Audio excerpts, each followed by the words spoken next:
కామాక్షి, శృతి వాళ్ళు శ్యామల దగ్గరికి వచ్చి తనను పొగుడుతూ ఉంటారు. అది చూసి అక్కడ ఉన్న శ్యామల అయితే, "ఏంటి మీరు నన్ను ఇంత పొగిడేస్తున్నారు? అసలు ఏంటి నన్ను ఇంత కాకా పట్టడానికి గల కారణం ఏంటి?" అని చెప్పేసైతే అడుగుతూ ఉంటుంది. ఆ మాటలు వినగానే అక్కడ ఉన్న కామాక్షి అయితే, "నువ్వు ఇలా కూర్చో అక్క, నీకొక విషయం నేను చెప్పాలి" అని చెప్పేసైతే తనని బలవంతంగా కుర్చీలో కూర్చుని పెడుతూ ఉంటారు. ఇంతలో అక్కడ ఉన్న శ్యామల అని వాళ్ళిద్దరూ అయితే సేవలు చేసుకుంటూ అలా తన కాళ్ళు నొక్కుతూ, చేతులు నొక్కుతూ, ఒళ్ళంతా నొక్కుతూ ఉంటారు. అది చూసి అక్కడ ఉన్న శ్యామలకైతే చాలా కోపం వచ్చేస్తూ ఉంటుంది.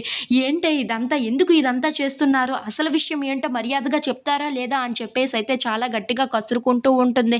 ఆ మాటలు విని అక్కడ ఉన్న కామాక్షి అయితే, "నీకు చంద్రకళ కోసం అసలు విషయం ఏంటో తెలిసిపోయింది. ఇంకా కొన్ని విషయాలు తెలియాలి. అవి ఏంటో నేను చెప్దామనే నిన్ను ఇక్కడికి పిలిచాను" అని చెప్పేసైతే అంటూ ఉంటుంది. ఆ మాటలు వినగానే అక్కడ ఉన్న శ్యామల అయితే, "ఏంటి? నాకు ఇంకా కొన్ని విషయాలు తెలియాలా? అవి ఏంటవి?" అని చెప్పేసైతే అడుగుతూ ఉంటుంది. ఆ మాటలు వినగానే అక్కడ ఉన్న కామాక్షి అయితే, "అవునక్క, నీకు తెలియాల్సిన విషయాలు ఇంకా చాలానే ఉన్నాయి. అవన్నీ దాచిపెట్టేసింది ఈ చంద్రకళ. ఈ చంద్రకళ ఎటువంటిదాయో నీకు ఇప్పటికే తెలిసి ఉండాలి కదా! ఇంకా తను ఎన్ని విషయాలు దాచిపెట్టిందో చాలా ఉన్నాయి తెలుసా?" అని చెప్పేసైతే అంటూ ఉంటుంది.